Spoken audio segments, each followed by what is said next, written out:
Assalamualaikum warahmatullahi wabarakatuh. Waalaikumsalam warahmatullahi wabarakatuh. Alhamdulillah, wassalatu wassalamu ala rasulillah Sayyidina Muhammad ibn Abdillah wa ala alihi wa sahbihi wa man wala wa la hawla wa la quwwata illa billah, amma ba'd.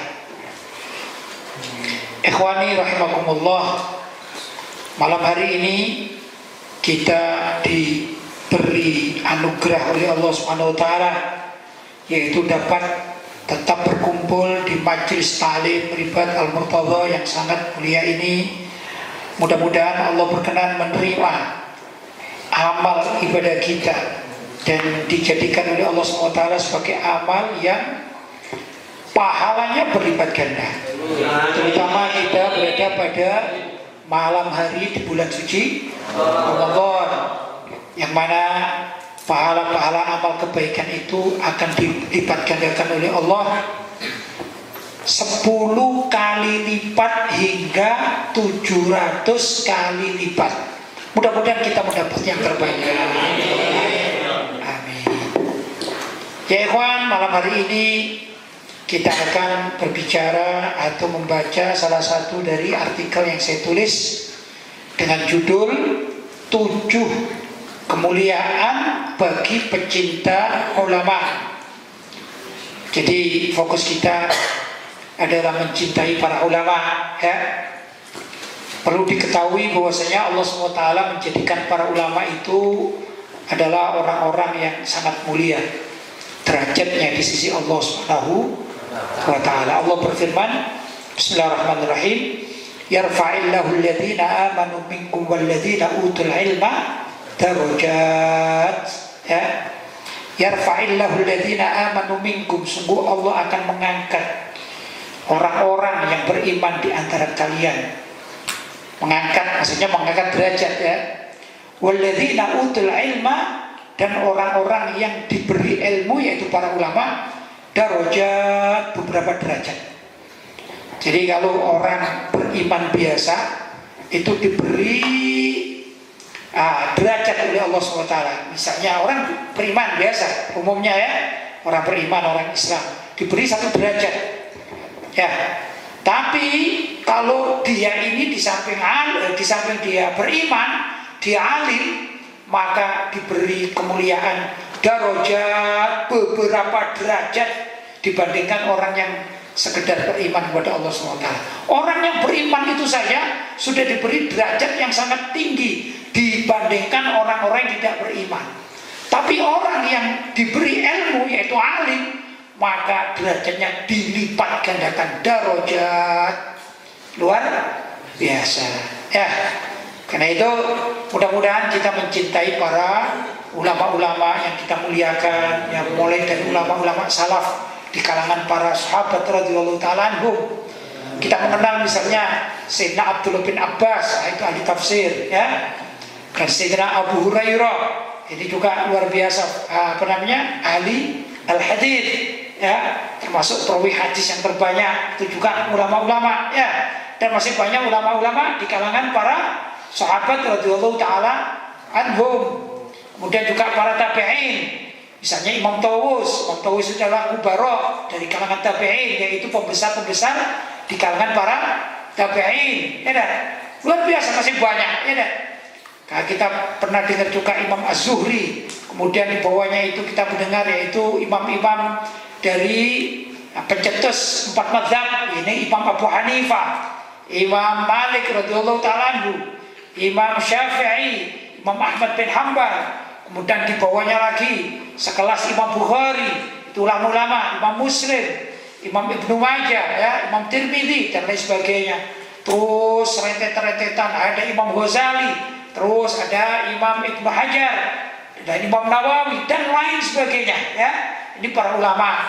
Kemudian ulama-ulama mu'asirin, yaitu ulama-ulama yang sekarang ini ada antara lain itu guru saya Abu Yasin Muhammad bin Ali Al-Maliki, ya, yang dikatakan oleh sebagian orang di saat beliau ini masih ada. Dulu saya pernah dengar beliau ini pada abad sekarang dikatakan ulama imam ahli sunnah wal jamaah, Ya, luar biasa.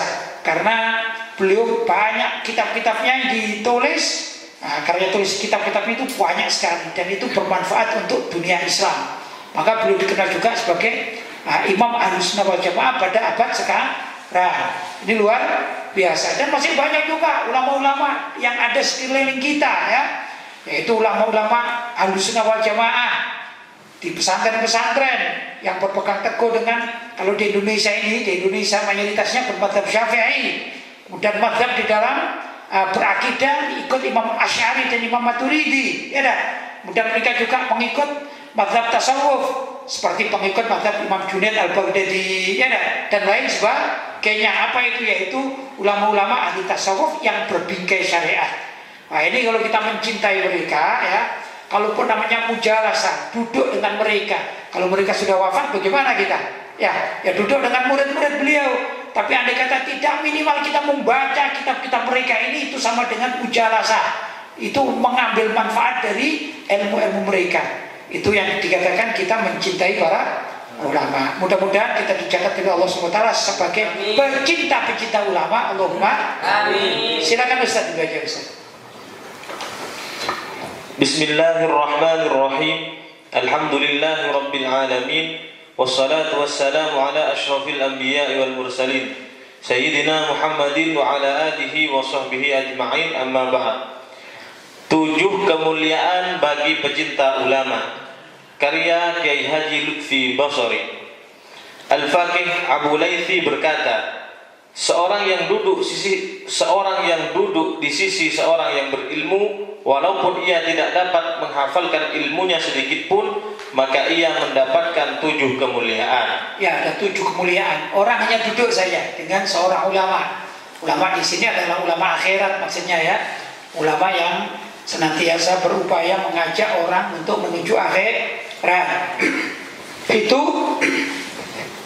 kalaupun ada orang senang duduk dengan para ulama semacam itu, walaupun tidak paham ini ya, misalnya tidak paham atau tidak bisa menulis apa sih yang dikatakan oleh sang ulama tersebut, tidak bisa, dia hanya mendengarkan saja. Ya, yang penting dia masuk, alhamdulillah, 1 huruf ada yang masuk. Ya, itu manfaat, sangat manfaat dan barokah. Mau duduk dengan ulama saja barokah. Termasuk orang-orang dicintai Allah SWT, yaitu kalau ada orang yang senang duduknya dengan para ulama. Sebaliknya, ada orang yang diam dia tapi dibenci oleh Allah SWT. Apa itu? Yaitu orang yang senang duduk dengan penjahat. Dia tidak ikut berbuat kejahatan, tapi karena senang duduk dengan para penjahat, maka Allah tidak suka dengan orang tersebut. Ya, Sayyidina Luqman Al-Hakim radhiyallahu ta'ala anhu, beliau adalah seorang wali minal auliya yang namanya dikenang di dalam Al-Quran. Beliau bukan seorang nabi, tapi diyakini sebagai seorang wali, kekasih Allah, orang soleh ya.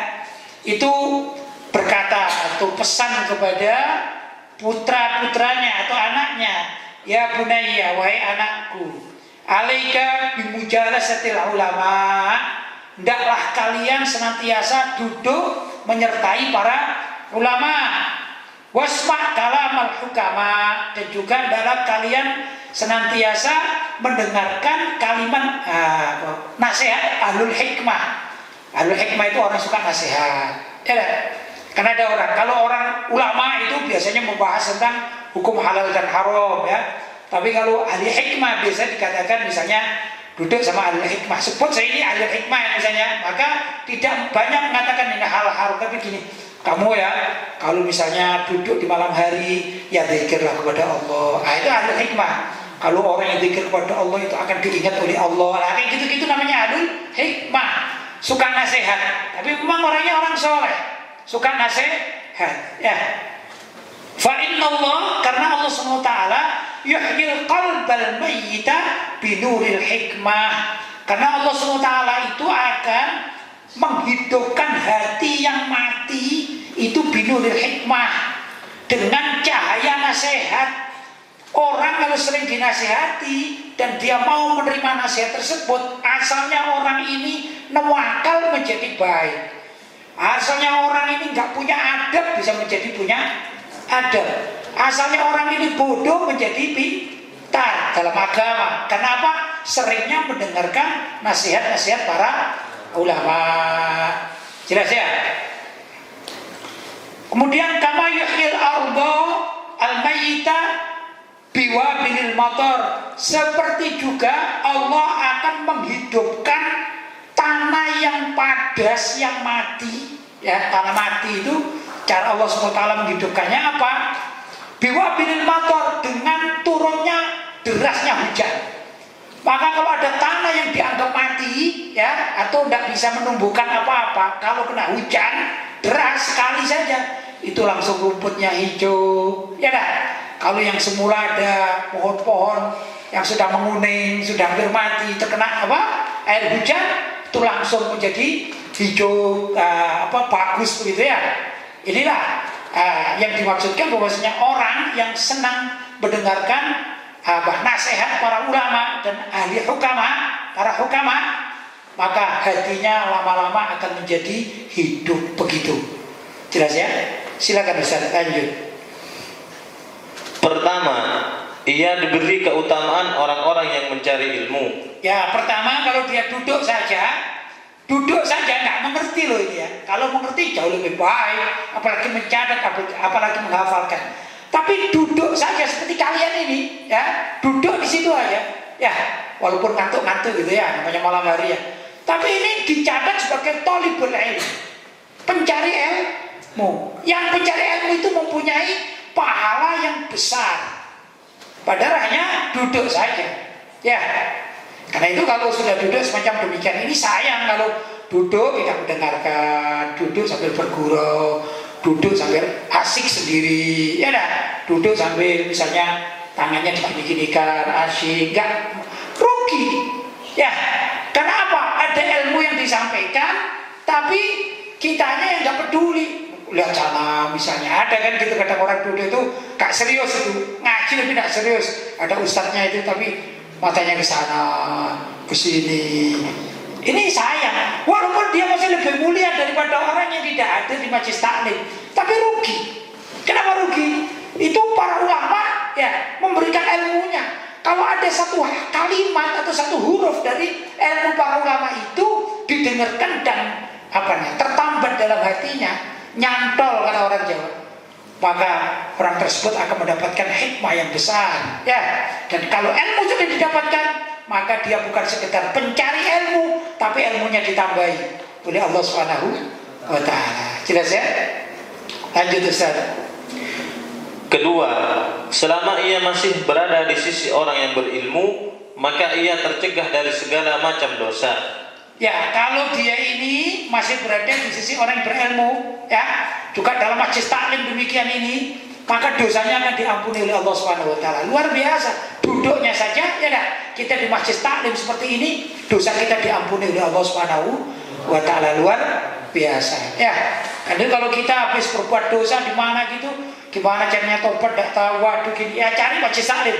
Duduk di sana sambil baca istighfar, sambil mendengarkan ilmu yang disampaikan oleh dai-nya atau ulamanya atau ustadznya atau kiainya atau pengasuhnya, didengarkan. Maka itu termasuk salah satu cara untuk bertobat kepada Allah Subhanahu wa Ta'ala. Luar biasa. Lanjut.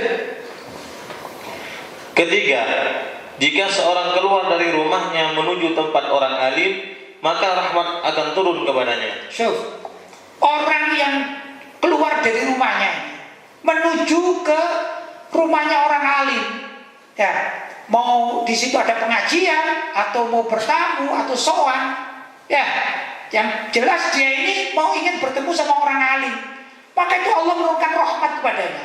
Luar biasa, ya. Jadi kita berjalan ke rumahnya Syekh Fulan, atau mungkin kalau di Indonesia ada Habib Fulan, Kiai Fulan yang benar-benar mengajak kita kepada kebaikan, ya. Itu apa yang terjadi? Selama kita keluar, mulai dari melangkah di depan pintu rumah sampai ketemu dengan Syekh Fulan, Kiai Fulan, ulama Fulan, Habib Fulan, Ustadz Fulan, niat kita untuk silaturahim, apalagi mau mengaji, itu Allah menurunkan rahmatnya kepada orang tersebut. Luar biasa, ya. Lanjut Ustaz. Keempat, jika seorang duduk di majelis taklim, maka ketenangan dan rahmat akan turun kepadanya. Ya, kalau sudah duduk seperti kalian ini ya, maka Allah menurunkan rahmat. Jangan ditolak rahmat Allah. Loh kok bisa menolak rahmat Allah? Ya kamu dengerin. Kan kata Nabi SAW kan begini, semua umatku ini akan masuk surga kecuali yang nggak mau. Loh kok nggak mau? Iya. Loh kok nggak mau gimana sih? Iya karena dia nggak taat kepada aku, dia bermaksiat kepada aku, kata Nabi. Maka yang nggak taat dan nggak bermaksiat, yang bermaksiat itu ya atau menolak ajaanku itu sama dengan aba, yaitu enggan masuk surga. Demikian ini juga, semua kalian ini mendapatkan rahmat oleh Allah SWT. Tatkala duduk di majlis taklim itu mendapatkan rahmat dari Allah SWT. Kecuali yang nggak mau. Apa yang nggak mau? Kata orang Malang itu karena no reken. Tahu apa no reken? Nggak reken, nggak peduli, main sendiri, main tangannya, gini-gini kan, ini, wah main bukunya, ya. Itu sama dengan menolak rahmat. Sayang kan? Allah menurunkan rahmat di bulan Ramadan. Misalnya ada gini, asik-asik. Aduh, ya, tak peduli namanya. Sayang, ya. Rahmat Allah turun tapi ditolak sama orang tersebut. Sayang ya. Karena itu janganlah ya. Kita selagi kita berada di mana? Di majlis taklim, kita datang dengan khusyuk, kita peduli, kita mendengarkan apa yang disampaikan oleh pengasuhnya, ya dah, pimpinannya atau gurunya, begitu ya. Bisa ya? Ya mudah-mudahan kalian semua mendapatkan rahmat dari Allah SWT. Amin ya rabbal alamin. Lanjut. Kelima, selama ia masih mendengarkan ilmu pengetahuan, maka ia ditulis berbuat ketaatan. Subhanallah. Selama dia mencari ilmu pengetahuan di dalam keagamaan, dia dicatat min ahli takwa, termasuk orang yang bertakwa. Dia betul-betul memperhatikan dan mencari ilmu. Dia ingat, oh guruku mengatakan begini. Dia ini termasuk min ahli takwa. Subhanallah. Ya dah. Padahal dia datang ke situ untuk apa? Mencari ilmu agama. Dia betul-betul peduli. Kayak ini para santri, masya Allah ya, aktif gitu ya. Subhanallah. Ini termasuk min ahli takwa, dicatat. Allahumma amin. Amin. Allahumma amin. Lanjut Ustaz. Keenam, jika seorang mendengar majelis taklim dan ia tidak memahami pengetahuannya sehingga hatinya kecewa karena ia tidak mengerti, maka kekecewaan itu akan mendudukkan dirinya dengan kedudukan tinggi di sisi Allah. Allah Subhanahu wa taala berfirman, "Aku akan membela orang-orang yang hatinya kecewa karenaku." Ya, ada orang ingin belajar ilmu agama, tapi seorang guru menerangkan kan macam-macam ya. Karena ada kalanya ini gurunya, maaf ya, ilmunya ini ibarat ibarat orang pemain sopir mobil itu memang sudah kelasnya ini kelas go-kart gitu ya, kelas lomba-lomba itu ya.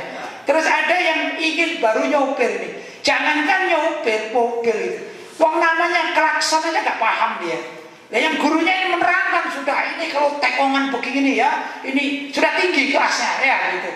Dia kecewa dia, saya hadir di majelis Ustadz fulan ini, ulama fulan ini, kiai fulan ini, abu fulan ini, saya gak paham ya, karena memang saya masih baru pemula ini, masih pinginnya ngaji alif bata, beliaunya sudah mengajarkan urusan halal dan haram, saya gak paham saya, ya dah.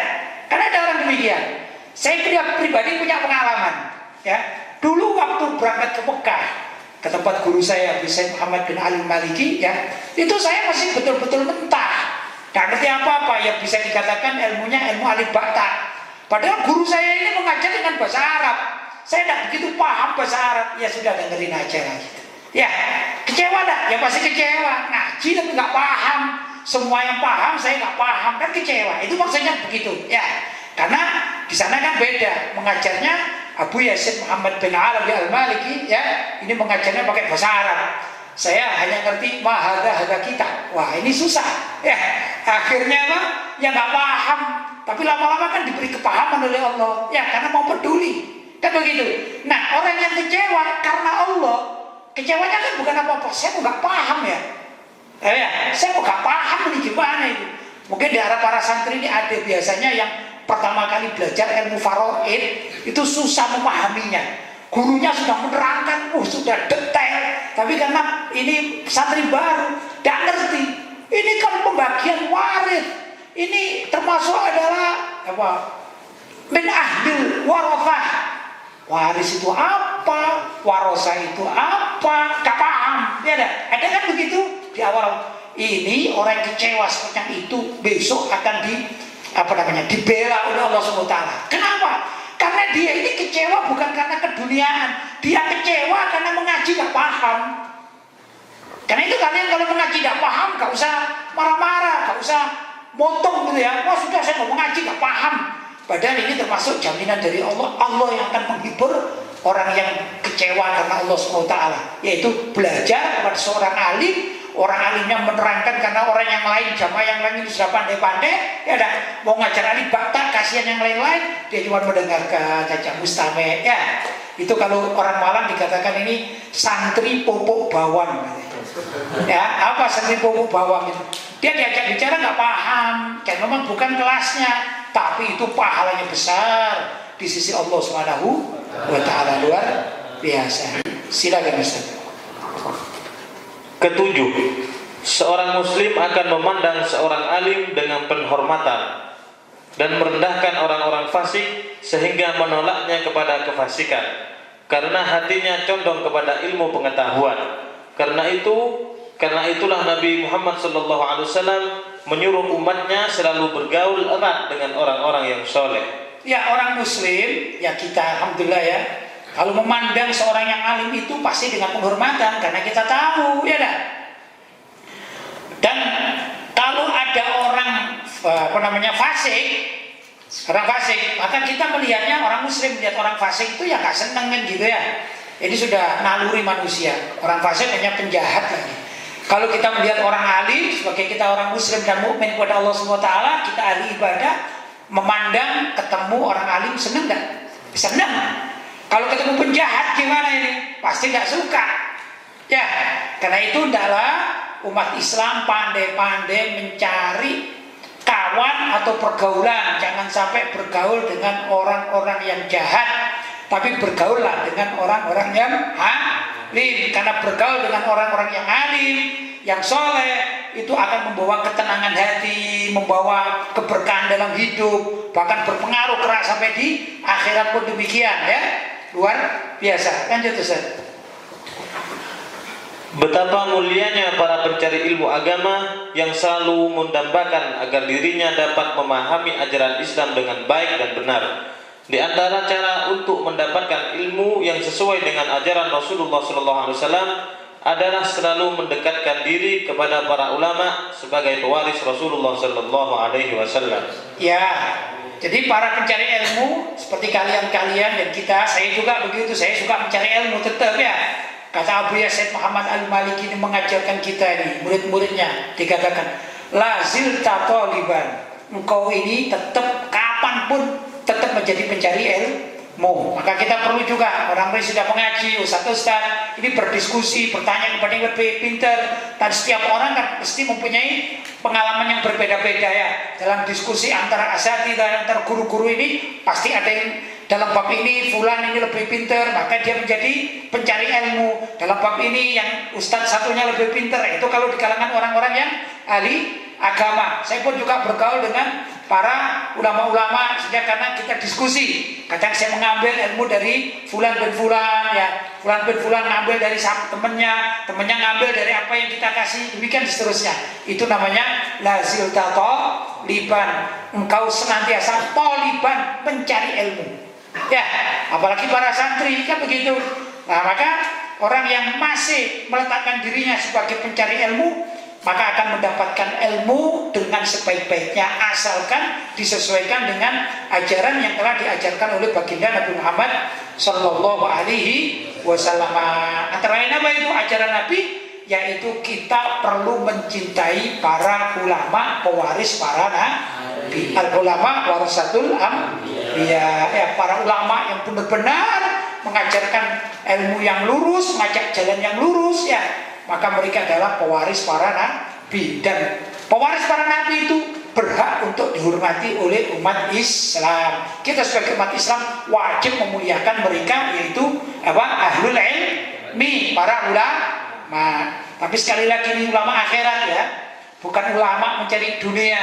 Kalau ada orang yang pinter mencari ilmu tapi khusus untuk mengumpulkan kekayaan, ilmunya memang sengaja cari ilmu dengan titel yang tinggi misalnya, macam-macam titel itu ya, tapi dipergunakan untuk gimana caranya dengan tanda tangan saya bisa mencairkan dana dari Amerika, dari Cina, misalnya dari Jepang ya, dengan ilmunya. Nih aku adalah tokoh ya. Tapi kalau kalian kepingin dapat suaraku, aku beri suara. Hei orang-orang Amerika, hei orang-orang Jepang, hei orang-orang Tiongkok, hei orang-orang Cina, ya dah. Kalau kalian ingin berkolaborasi denganku, aku kasih proposal. Ini namanya ulama dunia, ulama su ini ya. Bukan itu yang dimaksudkan. Tapi yang dimaksudkan adalah seorang yang selalu mengajarkan, ayo kita sholat, ayo kita puasa, ayo kita zakat, ayo kita haji, ayo kita mendekatkan diri kepada Allah, ayo kita, dan yang bagus-bagus semuanya ala siratal mustaqim, di atas jalan yang lurus. Itulah ulama-ulama yang patut untuk dihormati. Lanjut Ustaz. Sedangkan yang dimaksud dengan para ulama pewaris Rasulullah SAW itu menurut Syekh Imam Nawawi Al-Bantani adalah hamba Allah yang beriman. Hamba Allah yang beriman, terus menguasai ilmu syariah secara mendalam. Menguasai ilmu syariah secara mendalam, terus dan memiliki pengabdian yang tinggi semata-mata karena mencari keridhaan Allah Subhanahu wa taala. Selalu mengabdi kepada masyarakat karena Allah Subhanahu wa taala ya. Terus bukan keridhaan manusia. Bukan cari pujian dari manusia, tapi mencari keridhaan dari Allah Subhanahu wa taala. Ini tiga hal. Apa tadi Ustaz? Syaratnya apa? Menguasai ilmu syariat dengan mendalam ya, dengan benar-benar menguasai ilmu syariat. Yang kedua, memiliki pengabdian yang tinggi semata-mata karena Allah. Terus mencari ridho Allah Subhanahu wa taala ya. Itu antara lain syarat-syarat bahwa seorang dikatakan dia itu warasatul anbiya. Lanjut Ustaz. Dengan ilmunya mereka mengembangkan dan menyebarkan agama yang hak, baik dalam masalah ibadah maupun muamalah. Ya, jadi ulama yang dimaksudkan adalah mengajarkan umat baik di dalam urusan ibadah atau muamalah. Apa muamalah itu? Muamalah itu adalah kehidupan sesama manusia ya, mulai jual beli, pernikahan, ya dah, sewa menyewa, juga ada jinayat di sana, yaitu terkait dengan pidana, ya. Muamalah tapi terkait dengan pidana, bagaimana orang berhutang harus nyaur, kalau tidak menyaur diapakan ya, orang mencuri dengan sekian batasnya potong tangan. Itu juga ulama-ulama yang benar mengajarkan seperti itu. Jelas? Lanjut Ustaz. Menurut beliau, beberapa ciri-ciri ulama pewaris Nabi antara lain: A. Memiliki keimanan yang kokoh, ketakwaan yang tinggi, berjiwa istiqomah dan konsisten terhadap kebenaran. Ya, jadi salah satu dari ulama akhirat maksudnya yang perlu dihormati itu pewaris para nabi adalah memiliki keimanan yang kokoh, ketakwaan yang tinggi, berjiwa istiqomah dan konsisten dalam kebenaran. Jadi tidak bengkok-bengkok kemana-mana gitu ya, lentur sana, lentur sini gitu ya. Misalnya dinego oleh orang kafir ini. Orang kafir mau berbuat kemungkaran, apa itu? Menyembah Tuhan-Tuhannya orang kafir. Ya, kalau ulama istiqomah tidak bakalan menerima. Oh, ini kemungkaran tidak bisa. Apa? Dia memiliki keimanan yang kokoh. Enggak, aku beriman kepada Allah, maka tidak boleh ada di tempatku ini orang berbuat musyrik, menyembah selain Allah. Tolak. Ya. Kemudian dia mempunyai ketakwaan yang tinggi. Kalau dia misalnya dirayu, Pak Kiai, gimana kalau kami akan mendirikan tempat ibadah untuk menyembah Tuhan kami, ya dah, gimana lah, kita bisa diskusi lah. Ini ada sedikit uang ya, cuman ini 0,5 miliar gitu ya. Nah, kalau orang punya keimanan yang kokoh, ketakwaan yang benar, oh enggak, kita hidup cuma sebentar, enggak ngurusi uang. Berapa? 0,5 miliar. Jangankan 0,5 miliar, nyawaku tidak bisa dibeli 1 triliun. Kok 0,5 miliar? Imanku tidak bisa dibeli. Begitu namanya punya ketakwaan yang kokoh, yang tinggi, berjiwa istiqomah. Dia istiqomah aja. Dia menjalankan syariat agamanya secara istiqomah. Tidak tengok sana, tidak tengok sini. Wah, ini kan demi kemanusiaan. Ya, bagaimana kalau kita kolaborasi saja ya? Sehari aku beriman kepadamu, sehari engkau ikut agamaku, seperti yang pernah disodorkan, ditawarkan kepada Nabi Muhammad SAW oleh orang-orang kafir Quraisy. Ya dah. Ya cobalah engkau Ustaz ya, aku besok ikut berjamaah di mana? Di masjidmu Pak Ustaz. Tapi nanti hari Minggu kau ikut di gerejaku ya. Kalau hari apa ikut di sinagogku. Gimana Pak Ustaz? Kita kan selalu bersama-sama. Ini namanya penjual agama, tidak konsisten. Yang mau namanya nggak konsisten di dalam keyakinannya dan juga dalam kebenarannya, tidak istiqomah. Ya, naudzubillah dari itu bukan ulama yang patut kita hormati, bukan. Itu bukan pewaris para nabi, tapi penjual-penjual akidah. Naudzubillah dari. Lanjut Ustaz. B. Memiliki sifat-sifat kerasulan, jujur, yaitu siddiq, amanah, cerdas, fatona, dan menyampaikan tabligh. Ya, jadi seorang pewaris para nabi itu maksudnya adalah ulama-ulama yang jujur, ya dah. Kalau dititipi uang dari masyarakat, nggak masuk kantongnya, dah. Dititipi uang negara, nggak dikorupsi, namanya jujur dia. Amanat juga begitu, dia memang orangnya amanat. Ya, kalau sekarang diberi amanat jabatan, wah ini kan sudah dapat jabatan lagi amanat, ini amanat masyarakat yang memilih. Tapi gimana ya? Kan aku belum kaya ini. Ya mending cari kekayaan dulu lah, urusan masyarakat ya nanti lah. Tidak amanat namanya, tidak amanat dalam jabatan. Ada orang seperti gini? Ada lah, di dunia ini pasti ada ya. Itu bukan warasatul anbiya, bukan pewaris para nabi. Walaupun dipanggil ulama dia oleh masyarakat awam, tapi indallah bukan. Ya. Kemudian dia cerdas, yaitu bisa berpikir sesuai dengan aturan syariat. Jelas ya? Dia tidak neko-neko, tapi betul-betul aturan syariat. Yang terakhir dia harus menyampaikan, yaitu tabligh, menyampaikan kebenaran. Qulil haq walau kana murra, kan begitu. Dia sampaikan saja. Tapi biasanya orang menyampaikan kebenaran itu banyak musuhnya biasanya.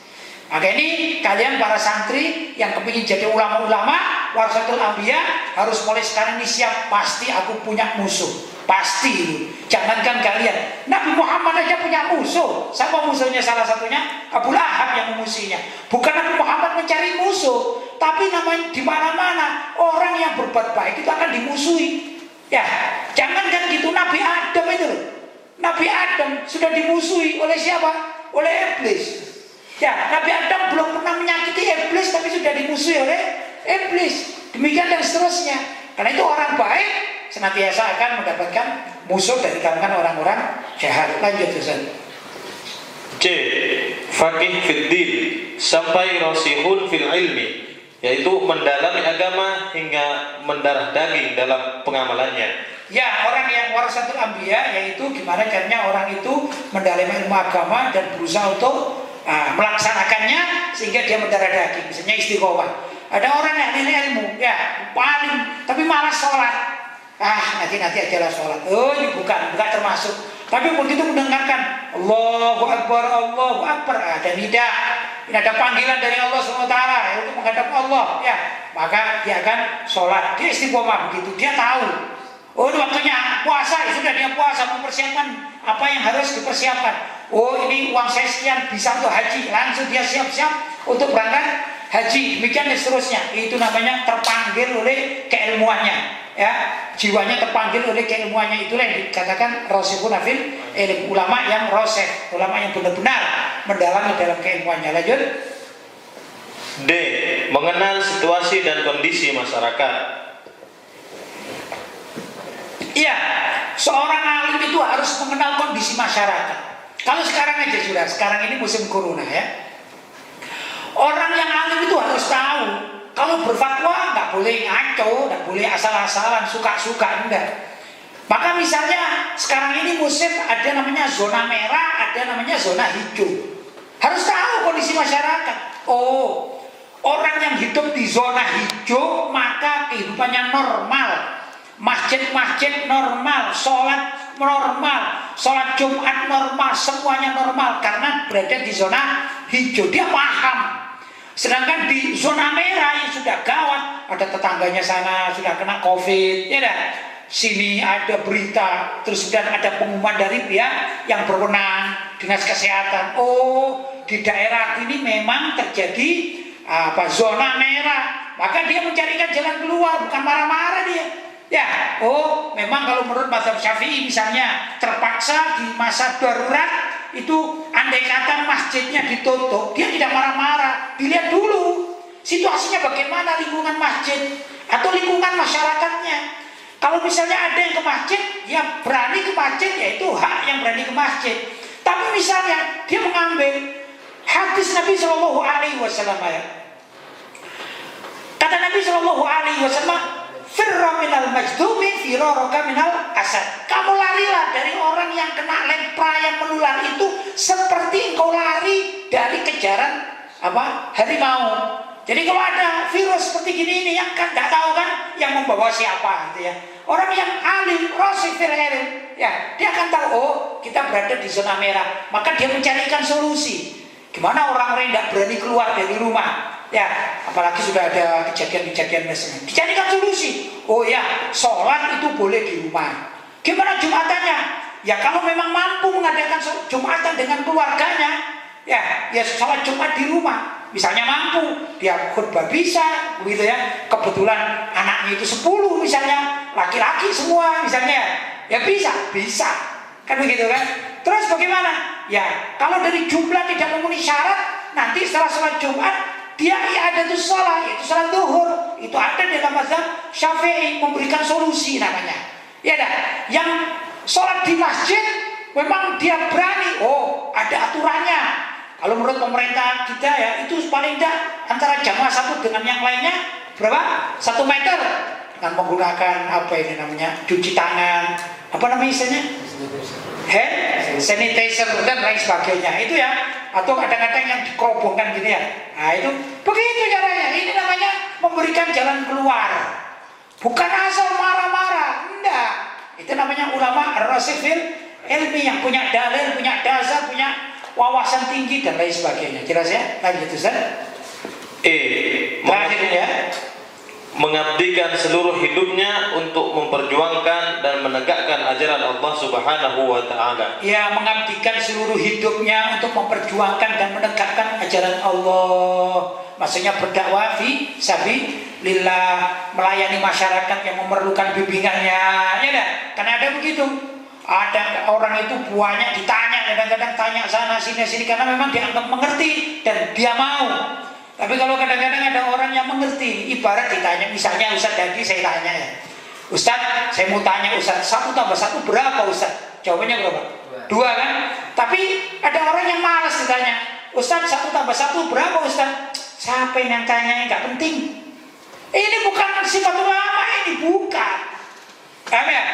Ya kalau misalnya ada yang lupa lain, ya lupa itu lain ya. Misalnya dulu ada orang bertanya, ini siapa ya dulu? Mau tak jawab ini, siapa dia yang tanya lain.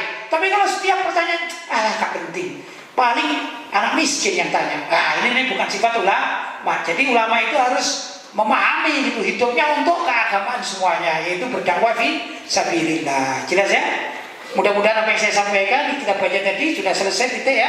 Ada manfaatnya. Kita lanjutkan sesi tanya jawab. Mungkin sudah ada yang masuk. Silakan Ustaz. Alhamdulillah Kiai, ini sudah ada beberapa pertanyaan yang masuk pada malam hari ini. Baik. Pertanyaan yang pertama dari hamba Allah dari Sulawesi.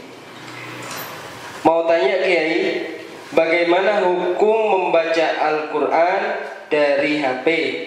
Soalnya ada yang berspekulasi bahwa boleh, ada juga yang tidak. Mohon bantuannya, syukur. Baik, ini memang masalah al-asriyah ya. Al-masalatul asriyah itu zaman dahulu tidak ada. Zaman imam-imam mujtahid kan tidak ada handphone kan. Ya adanya sekarang. Android pun juga masih berapa tahun belakangan ini kan. Dulu HP kita HP jadul kan gitu ya. Nah, kalau sekarang ada Android akhirnya bisa digunakan untuk apa? Membuka Al-Quran gitu ya. Nah, saya membaca dari sekian banyak ada perbedaan pendapat. Tadi sudah dikatakan ada yang mengatakan boleh, ada yang mengatakan tidak. Ya, saya mengambil jalan tengah. Pertama begini, sebagian ulama juga mengatakan membaca Al-Quran lewat HP Android boleh apa tidak boleh? Hukumnya boleh. Ini dulu, hukumnya boleh. Ya. Gimana kalau ada orang, kalau ada orang tidak punya wudhu, nah, ini jadi masalah ya. Tidak punya wudhu, kemudian membawa HP yang di dalamnya ada Al-Qurannya ini. Maka selagi HP-nya tidak hidup, tidak apa-apa, disaku tidak apa-apa. Tapi kalau HP-nya sedang hidup dan di layarnya itu kliknya itu Al-Quran, maka wajib berwudhu. Nah, ini yang tengah-tengah mu'tadil, ya. Pertama boleh. Gimana andai kata sudah, misalnya gini, pinjam Ustaz HP-nya Ustaz. Misalnya gini ya, ini kan misalnya ada Al-Qurannya ini ya. Nah, tatkala dibuka dan kita membaca Bismillahirrahmanirrahim, Alif Lam Mim, gitu ya. Kita wajib dalam keadaan punya wudhu. Misalnya mau kentut, dimatikan saja. Kalau sudah dimatikan, namanya bukan mushaf. Jadi itu di dalam istiadat para ulama salaf dikatakan, andai kata kita menulis ayat Al-Quran di tembok, kita niati sebagai ayat Al-Quran, maka pegang temboknya ini wajibnya wudhu. Tapi kalau diniati sebagai lukisan, ya apa namanya, tazyin, itu enggak. Jadi tergantung. Maka demikian juga tatkala kita membuka handphone, kita niati baca Al-Quran, berarti niat bawa mushaf, maka wajib punya wudhu. Itu ketentuannya begitu ya. Jadi ada kalanya boleh, yaitu tatkala dia punya wudhu dan dibuka, dan jihaznya apa jihaz tadi, layarnya itu ada tertera Al-Qurannya, dia boleh membaca Al-Quran dan seperti membaca mushaf pahalanya. Tapi tatkala dimatikan, ya selesai, jadi barang biasa. Begitu Ustaz ya. Jadi jawabannya gimana? Boleh ya. Tatkala kita membacanya, kita harus menghormati hak-hak mushaf. La yamassuhu illal mutahharun, ya, tidak boleh menyentuhnya kecuali orang-orang yang dalam keadaan suci punya wudhu, yaitu tatkala hidup HP-nya dan ada tulisannya. Andai kata sudah pindah aplikasi lain, sudah bukan mushaf lagi. Jelas ya? Begitu menurut sebagian kajian para ulama al-asriyun ya, yang sekarang ini. Lanjut Ustaz. Pertanyaan berikutnya Kiai dari hamba Allah dari Kalimantan.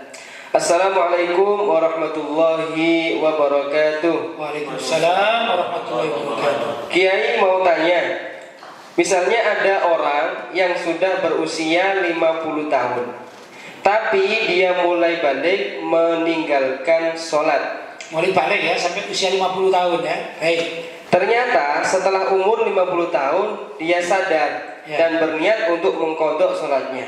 50 tahun ya, mengqadha. Jadi kalau baliknya 15 tahun ya usianya, berapa itu?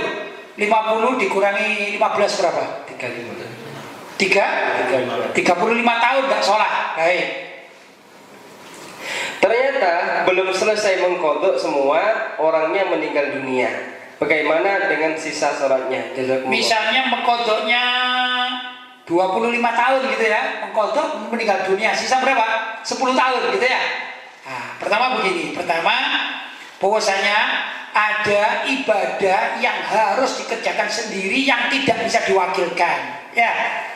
Nah, ini di dalam hadis Nabi Shallallahu Alaihi Wasallam disebutkan, la yasumu ahadun an ahadin wa la yusalli bi ahad wa la yusalli ahadun an ahadin. Ya, maksudnya begini. Orang itu tidak boleh berpuasa niat untuk orang lain. Jelas? Ya, misalnya Ustaz Burhan ini malas puasa, terus bilang sama saya, bisa enggak bantu saya? Apa bantunya? Sama puasa atas nama saya, nanti kita kasih duit misalnya. Boleh enggak? Enggak boleh. Sama dengan sholat. Saya ini agak capek ini malam ini, Mbak, pingin sholat saya. Tapi kepingin sholat tapi malas. Gimana kalau sampean aja yang sholat atas nama saya? Gimana? Nggak boleh. Ini kaidah ya, ada. Tapi haji untuk orang yang mati boleh. Jadi ada beberapa kriteria yang boleh, ada yang tidak boleh. Adapun sholat termasuknya tidak boleh. Ini yang penting. Puasa termasuknya tidak boleh. Sudah ya? Itu tepat menggunakan dalil wa alaisa lil insan ila masa'a. Sesungguhnya apa yang dikerjakan ya, apa yang dimiliki pahala dari seseorang itu, misalnya Ustaz Burhan ila masa'a, kecuali apa yang dikerjakan, itu sholat Yang tadi itu sholatnya cuma 25 tahun, yang dapat 25 tahun dia cuma, yang 10 tahun dia dapat pahala dia. Ya, begitu. Apakah bisa digantikan? Tadi itu nggak bisa menurut pendapat ini. Jelas? Tapi, ada tapi. Sebagian ulama mengatakan ahli warisnya berhak untuk sholat yang pahalanya sholat sunnah atau sholat wajib, yang pahalanya dihadiahkan kepada si mayit tersebut, bukan menggantikan sholatnya. Begitu. Sebagian ulama mengatakan ya paling tidak bersedekahlah sebanyak nilai pahalanya yang ditinggalkan kalau 10 tahun. Dianggap satu waktunya 1 mud misalnya, berarti kali 10 tahun gitu ya, 5 kali. 1 mud kali 5 kali 10 tahun. Tapi itu bukan pengganti itu. Hanya kita Ahlussunnah wal Jamaah kan meyakini bahwasanya amalan orang hidup pahalanya bisa dikirim kepada si mayit. Si mayit ini belum selesai menunaikan tugasnya, yaitu hutangnya, tapi dapat kiriman, sehingga ini ada pahala lain ya yang bisa menjabel atau memenuhi lah. Ya harapannya begitu. Hanya itu saja yang bisa diharapkan. Karena itu ya ikhwan, orang sesakit apapun wajib sholat, tidak bisa dibadali atau digantikan. Bahkan ulama-ulama kita mengajarkan, andai kata ada orang yang masih sadar, tangannya lumpuh, kakinya lumpuh, badannya lumpuh, lehernya lumpuh, yang tidak lumpuh cuma matanya saja, maka dia tetap wajib sholat, karena sholatnya tidak bisa digantikan, tidak bisa diwakili. Gimana ya begini jadi? Allahu Akbar ibarat, atau mungkin dengan lisannya ya, biar mudah ya, lisannya dengan matanya yang masih bisa hidup, semuanya mati sudah ya, maka dia begini, Allahu Akbar, Allahu Akbar, Sami'allahu liman hamidah, Allahu Akbar, Allahu Akbar, pakai isyarat mata, itu wajib. Tapi begitu, kenapa? Karena tidak bisa diwakili. Ya, jelas. Sekali lagi, sholat tidak bisa diwakili, puasa tidak bisa diwakili. Itu namanya ibadah mahdoh, ibadah yang murni, ibadah yang tidak bisa diwakili. Selesai? Ya. Tapi kalau dia meninggal dunia, dia kurang berapa tadi? 10 tahun. Misalnya ini ada keluarganya, bahkan handi taulannya, kawan-kawannya, kasihan orang itu loh, saya tahu kok dia sudah tobat, kasihan sekali, pingin menyelesaikan. Ayo kita sedekah, pahalanya disampaikan kepada orang tersebut. Ya, kita beramal ibadah, kita baca doa untuknya, kita mohonkan ampun kepada Allah, kita bacakan Yasin, kita tahlili, bila perlu ditahlili tiap hari. Ya dah. Kemudian kalau ada ahli warisnya kepingin sholat dan pahalanya dikirimkan sama si mayit tersebut, maka boleh. Bukan berarti sebagai apa tadi pengganti sholatnya, tapi ibarat begini, ibarat ini bangunannya. Ya ini bangunan. Terus ada yang cowok, ya sudah ada yang lubang di sini. Itu kan kalau digantikan dengan batu batanya sulit. Ya kalau enggak digantilah dengan triplek misalnya, usah ditutupi ya dan lain sebagainya, atau bahan yang lain gitu. Misalnya dari timah, tapi enggak sama dengan aslinya gitu loh. Tapi masih bisa untuk menutupinya, menyempurnakannya. Ibarat begitu, jelas ya?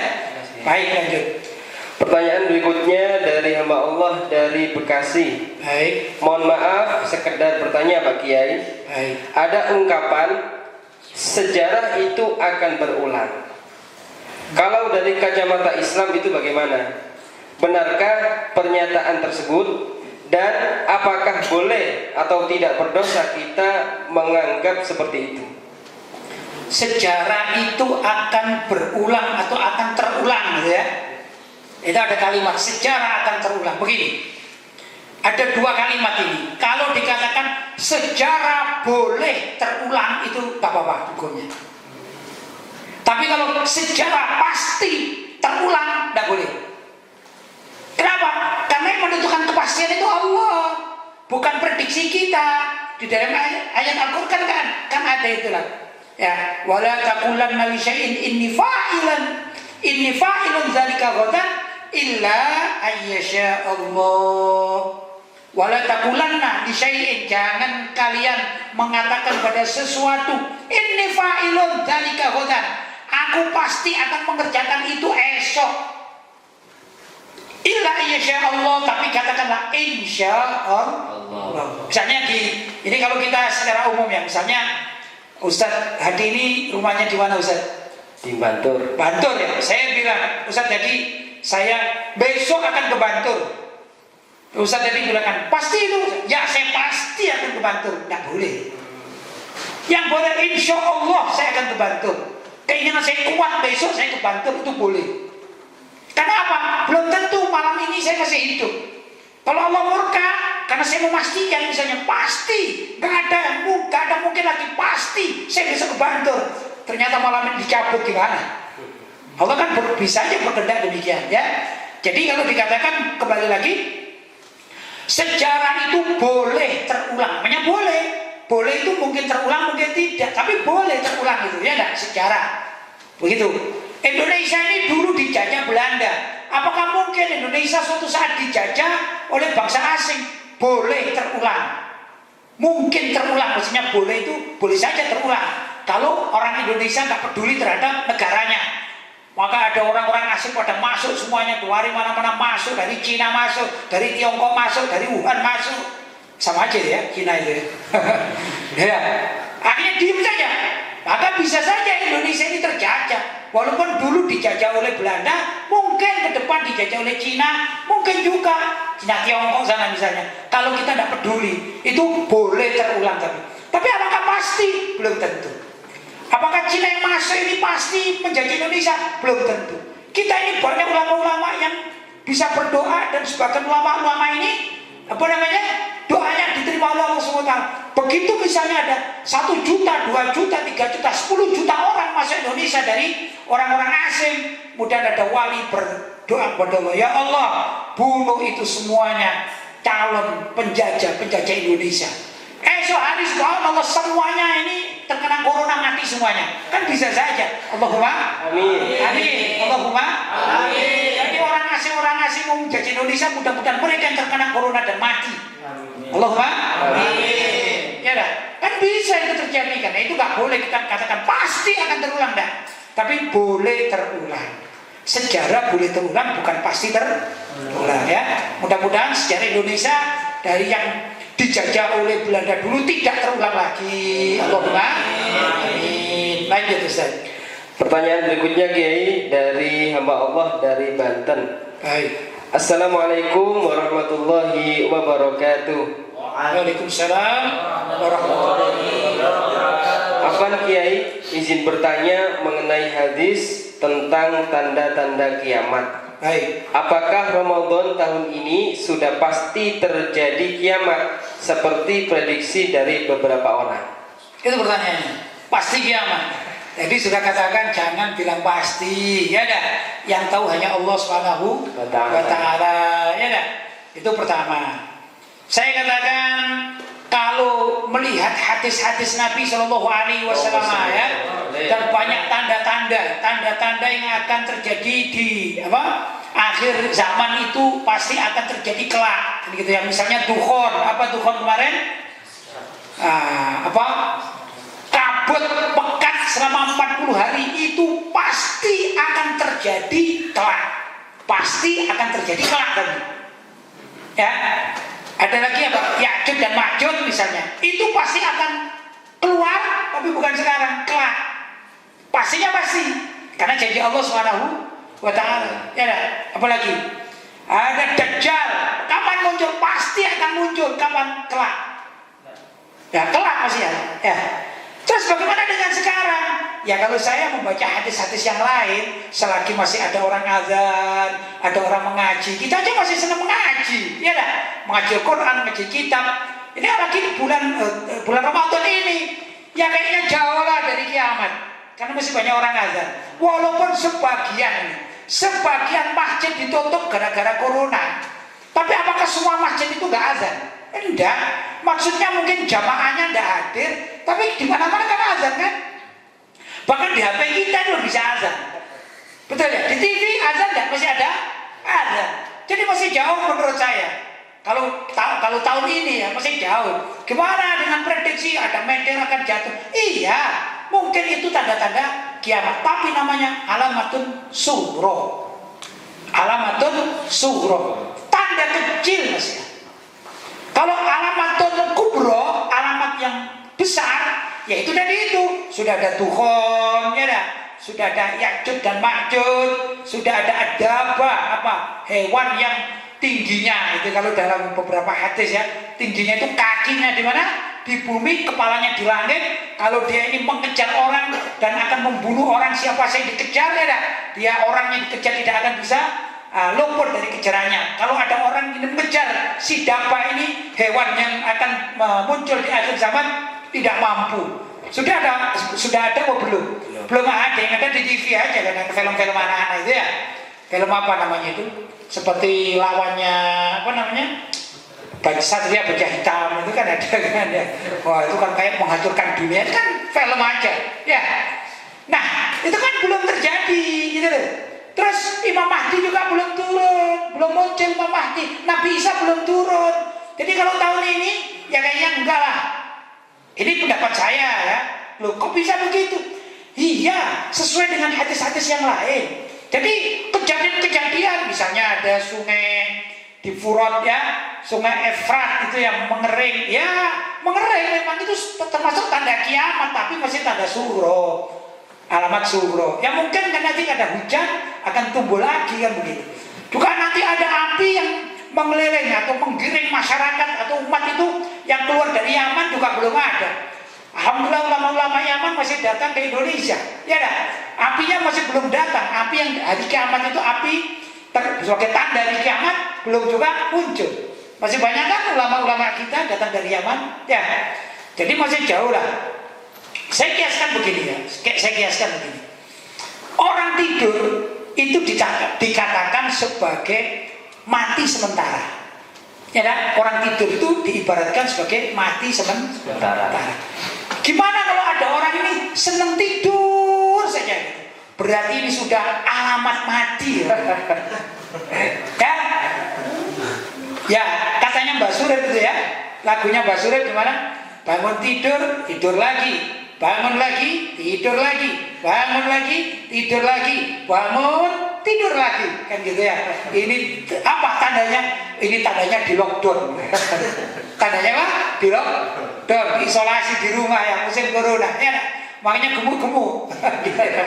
Nah, gini, kalau orang itu cuma hidupnya makan, tidur bangun. Ini pertanda cepat mati ini. Tapi dikatakan cepat mati itu namanya alamatun sughra. Apa alamat sughra? Alamat kecil masih ya. Dikatakan cepat mati dibandingkan orang yang giat, mungkin matinya 5 tahun akan datang masih ya. Tapi kan kamu itu tidur saja ya. Bahkan dibangunkan ini, Kak bangun, ayo bangun dia. Wih, jangan-jangan sudah mati. Orang kan bilang gitu kan, karena tidur dianggap mati kecil kan gitu ya. Beda dengan nazar. Nazar itu sakaratul maut, yang memang sudah orang tahu semua, ini sudah dingin semua, dia sakit, sudah lama, sudah jalan sini. Ini dingin semuanya. Apa namanya? Dokter mengatakan sudah diginikan, waduh nadinya sudah sudah tidak bergerak ini. Ya nadinya tidak bergerak, jantungnya sudah mulai sedikit. Dia sudah. Ini namanya alamat kubro mau mati. Ini mungkin hanya nunggu hari, 1 hari, 2 hari, mungkin jam juga, mungkin semenit sudah kiamat, sudah mati. Ya, jadi alamat mati itu ada 2, yang satu alamat sughra, mati ini ya, sakit-sakitan, tidur terus, ya, bangun-bangun, ini alamat kecil, ya. Tapi alamat besarnya yaitu sudah nyawa di tenggorokan ini ya, nyawanya sudah tenggorokan. Di sini sudah mati semuanya, sudah dingin semua. Ini namanya alamat kubro. Alamat kubro itu saya ibaratkan besok alamat kubro, yaitu munculnya Imam Mahdi, turunnya Nabi Isa, munculnya Dajjal dan lain sebagainya. Jadi kalau Ramadan ini kayaknya masih jauh, Ustaz. Ini ibarat orang masih tidur ini, Ustaz. Ya, belum nazar, belum sakaratul maut, tapi masih tidur. Cuma tidurnya ini dinikmati sama orang-orang ya. Dekat kiamat masih menikmati tidur. Nah, ini yang repot ini. Jelas sudah ya? Lanjut.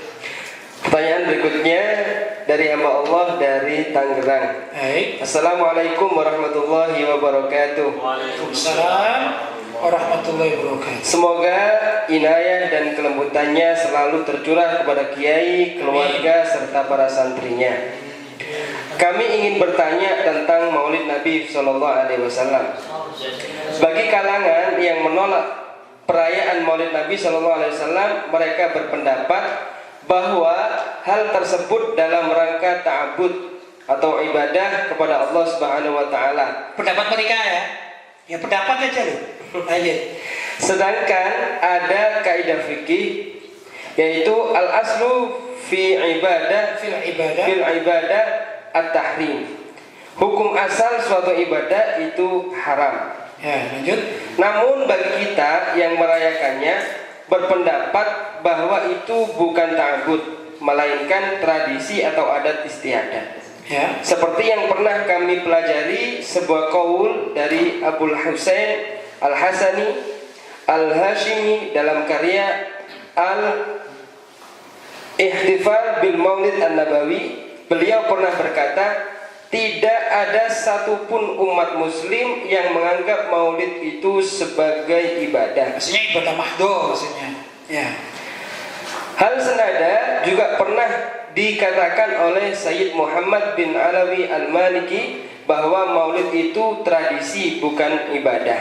Ya, bukan ibadah mahdoh gitu ya. Maka karena hukum asal tradisi itu mubah, tidak mengapa melakukan tradisi seperti maulid.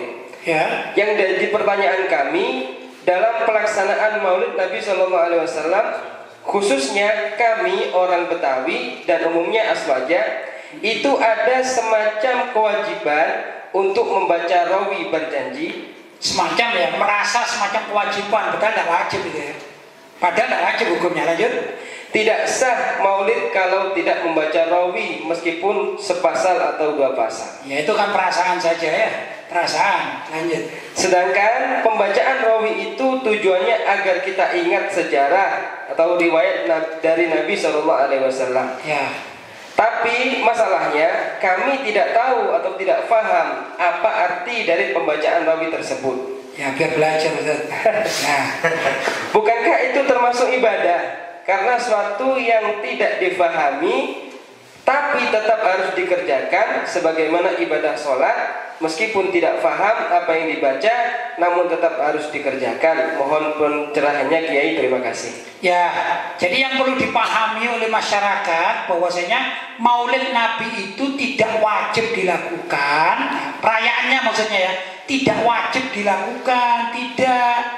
Andai kata orang itu tidak merayakan Maulid Nabi, tidak sampai kufur. Ya, tidak begitu. Jadi, wah kamu udah Maulid Nabi berarti kufur, kamu kafir. Tidak ada yang mengatakan begitu. Ya, itu satu. Kemudian dalilnya apa sih orang melaksanakan Maulid Nabi? Pertama, Nabi itu loh, Nabi sendiri menghormati hari kelahirannya. Tatkala suatu saat Nabi itu diketahui puasa pada hari Senin. Ditanya, kenapa ya Rasulullah engkau puasa hari Senin? Dikatakan, fihi yauma wulidtu, karena di situ ada hari kelahiranku. Ya, lah hari kelahiranku itu namanya Maulid, Maulidur Rasul, hari kelahiran Nabi Shallallahu Alaihi Wasallam. Nabi Muhammad memeriahkannya setiap hari Senin, luar biasa. Terus karena setiap hari Senin menjadi adat, contoh adat contohnya. Tatkala Nabi Muhammad SAW masuk kota Madinah, beliau mendapati orang Yahudi berpuasa pada tanggal 10 Muharram atau Asyura. Itu adat. Kenapa? Adat yang dipertahankan mulai sejak zamannya Nabi Musa. Ada terus ya. Tapi Nabi Muhammad tidak mau sama dengan orang Yahudi. Maka adatnya orang Yahudi yang setiap tanggal 10 Muharram itu tetap berpuasa, tapi harus berbeda dengan orang Yahudi. Sumu yauman qablahu aw yauman ba'dahu. Kamu berpuasanya seperti kita Ramadan ini loh. Yaitu mulai pagi nggak makan itu.